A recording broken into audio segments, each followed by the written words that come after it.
안녕하세요 여러분. 따뜻한 봄날의 산들바람 같은 소박한 우리 마음의 청량감이 되고 싶은 여기는 가벼운 책방입니다. 어렸을 때 봤던 잡지의 한 헤드라인이 아직도 기억이 나는데요. 어느 유명한 연예인이 벌써 반백의 나이가 되었다는 말이었습니다. 그때 전 반백? 이게 무슨 뜻이지? 하고 고개를 갸우뚱했어요. 백의 절반이라니, 즉 50살이라는 뜻이라는 걸 어렸던 나는 쉽게 받아들이지 못했던 것 같습니다. 그 연예인의 젊고 아름다웠던 모습만 기억 속에 남아있어서 흰머리가 생기고 나이가 들었을 거라는 사실이 쉽게 상상이 되지 않았거든요. 그런데 어느덧 그 나이가 바로 제 앞에 이렇게 가까이 다가와 있다니 역시 세월은 그 누구도 피해갈 수 없는 것입니다. 중년이라는 시기를 통과하시고 계신 분들은 모두 공감하실 거예요. 위로, 아래로 눌려 샌드위치가 된 것 같은 중압감 말입니다. 부모님을 모시고 자녀를 키우고 회사에서 수많은 책임을 지며 정작 나 자신을 돌볼 시간은 점점 사라져가는 그런 시기를 통과하고 계시죠. 하고 싶은 것도 많았던 것 같고 이루고 싶었던 것들도 참 많았었는데 그 많은 버킷리스트들은 지금 당장 해야 할 일들에 밀려 어디선가 먼지가 쌓여가고 있습니다. 나는 어쩌면 살아가고 있다기보다는 살아내고 있다고 해야 할 것 같아요. 그런 저에게도 휴식처럼 다가온 책이 한 권 있습니다. 바로 이서원 작가의 50. 나는 재미있게 살기로 했다 입니다. 혹시 여러분의 친한 친구가 여러분에게 이렇게 묻는다면 뭐라고 답하시겠나요? 너는 사는 게 어때? 내일 죽어도 여한이 없이 살고 있니? 작가는 자신 있게 친구에게 답했다고 합니다. 그럼 난 더 이상 바랄 게 없이 재미있게 살고 있어. 이 정도면 됐다고 생각해. 내일이라도 편안한 마음으로 갈 수 있을 것 같아. 라고요. 당신이라면 자신 있게 이렇게 대답하실 수 있으시겠습니까? 책 속에는 우리가 그동안 놓치고 살았던 삶의 지혜들이 가득 차 있는데요. 목차를 읽고 그 질문만을 생각해 보는 것만으로도 뜻깊은 사색의 시간을 가질 수 있으시리라고 생각됩니다. 작가가 이 책 전체를 통해 가장 얘기하고 싶었던 한 문장을 꼽으라면요. 1장 1절의 제목인 남의 얼굴을 벗고 나의 얼굴을 찾아야 한다를 뽑겠습니다. 잠시 작가님의 얘기를 들어보실까요? 들의 꽃이 산의 나무가 가르쳐줬어요. 그 흔한 꽃과 나무가 가르쳐줬어요. 나처럼 사는 건 나밖에 없다고. 나이 50에 접어들면서 이 가사를 삶의 나침반으로 삼고 있다. 남의 이유로 살면 그건 내 삶이 아니라 남의 삶을 사는 것이다. 남의 삶을 살면 세상의 기준으로는 잘 사는 것처럼 보여도 끝내 공허감과 울적함이 찾아온다. 나의 삶은 세상의 기준으로는 못 사는 것처럼 보여도 나답게 살아왔기에 후회가 없고 충만하다. 한 꼭지 더 읽어보겠습니다. 이 세상에 태어난 모든 생명체가 어김없이 겪는 노화의 과정을 나도 겪는다는 생각은 잔잔한 슬픔과 함께 담담한 기쁨을 준다.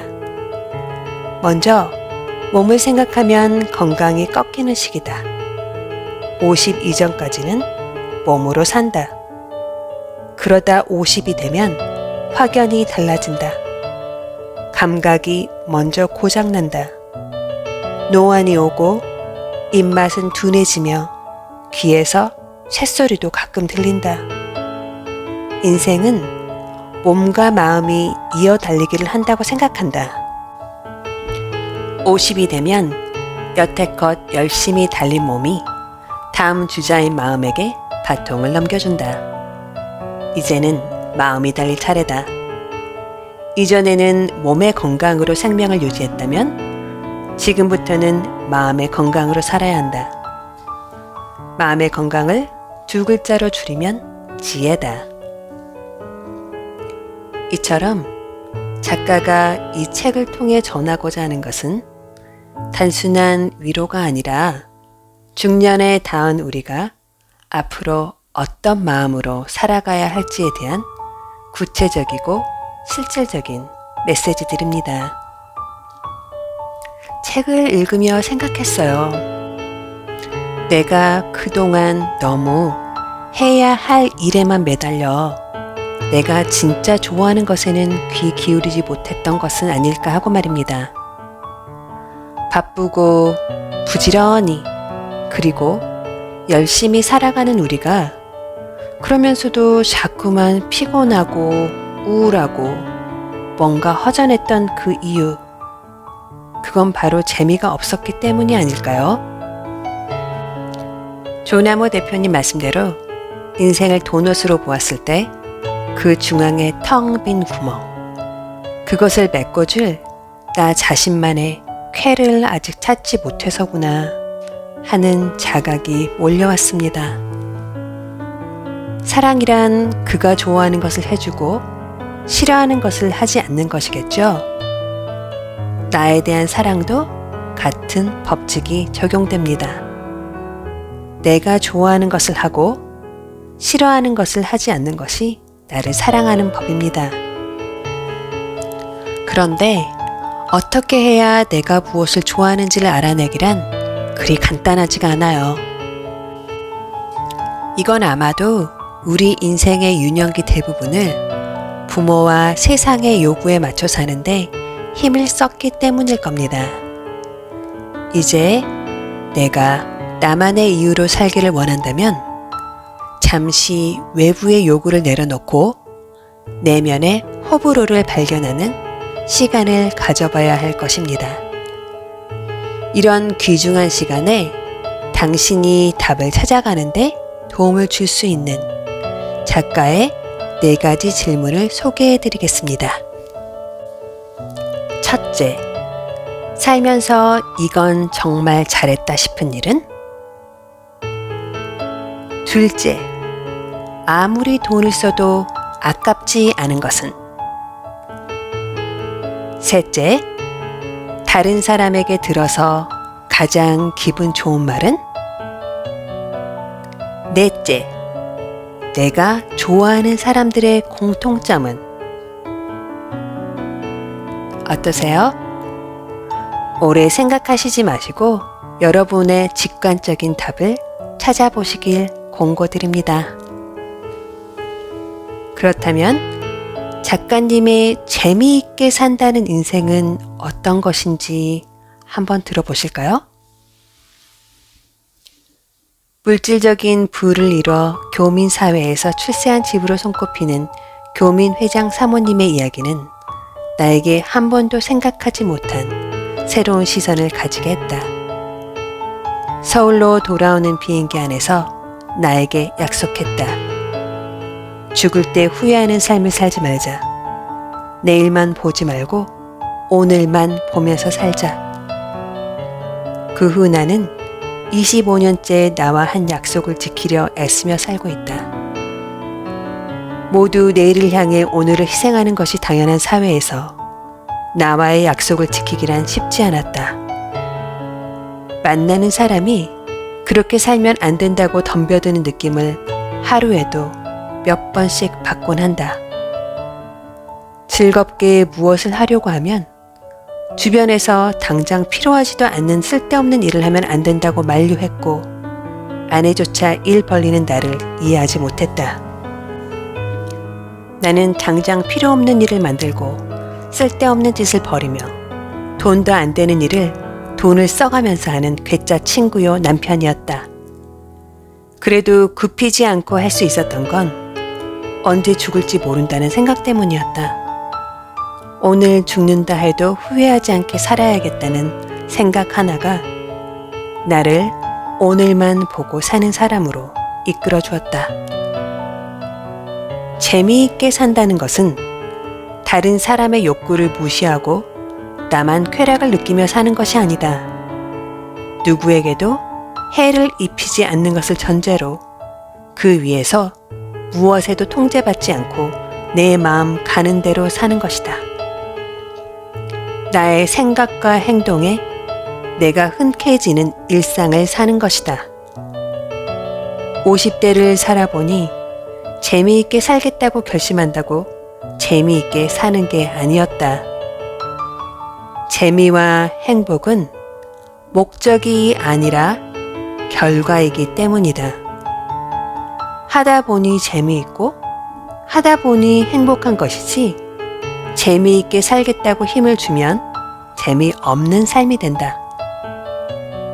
오늘 하루만 살자는 마음으로 내 마음이 가는 대로 말하고 움직이는 삶. 물질적인 부를 남과 비교하지 않고 내가 말하고 움직이는데 걸림돌이 없을 정도면 고마워하는 삶은 잘 죽기 위한 1등 상품이다. 오늘만 살며 재미를 느끼다가 가볍게 세상 소풍을 마치고 싶다. 잘 들으셨나요? 이렇듯 재미있게 산다는 건 무조건 신나게 산다는 뜻이 아니에요. 남에게 피해 주지 않는 선에서 나의 쾌, 나의 가장 편안한 모습을 추구하는 삶. 그게 진짜 재미있는 삶이라는 걸 이 책은 알려줍니다. 누군가에게 보여줄 필요가 없는 그림을 그리는 시간. 혼자 노래를 부르며 흥얼대는 순간. 누군가에게 고운 말을 건네고 고마움을 표현하는 시간. 그것만으로도 우리는 충분히 재미있게 살 수 있습니다. 설령 당신에게 불행한 유년 시절이 있었다고 해도 당신의 중년까지 불행해질 이유는 없어요. 우리의 중년은 오롯이 지금 내 선택으로 만들어집니다. 내가 나에게 관심을 갖고 내 감정을 잘 보살피고 나를 위해 따뜻한 말을 건네고 깊이 되돌아보는 성찰과 더 나은 선택으로 불행한 어제를 행복한 오늘로 바꿀 수 있습니다. 작가는 또 이런 말도 합니다. 우리가 어떤 선택을 하든 그 결과는 결국 51대 49. 그러니 너무 과거를 붙잡고 후회하지 말자고요. 어차피 모든 일은 우리가 처음 하는 일이고 어떤 선택을 하든 결과는 크게 다르지 않을 테니까요. 그저 내가 좋아하는 마음으로 좋아하는 것을 선택하고 그 결과에 책임을 지면 되는 것입니다. 그러니 다시 한번 너무 과거를 붙잡고 후회하지 말자고요. 그보다는 내게 남은 시간들을 어떻게 기쁘고 재미있게 살아갈지 그것을 고민하는데 우리의 오늘을 써보는 건 어떨까요? 당신이 처음 했을 때 재미있는 일이라면 그것은 당신의 된장찌개입니다. 여러 번 끓일수록 깊은 맛을 내는 나만의 된장찌개. 이제는 당신의 된장찌개를 찾아서 후원해주세요. 여기까지가 오늘 제가 준비한 내용이었습니다. 오늘 영상이 지금의 당신에게 작은 쉼표가 되었기를 바랍니다. 그리고 잊지 마세요. 이번 생은 여기까지. 그 말이 나중에 편안한 웃음과 함께 나올 수 있도록 우리 지금부터라도 재미있게 살아보자고요. 여러분 감사합니다.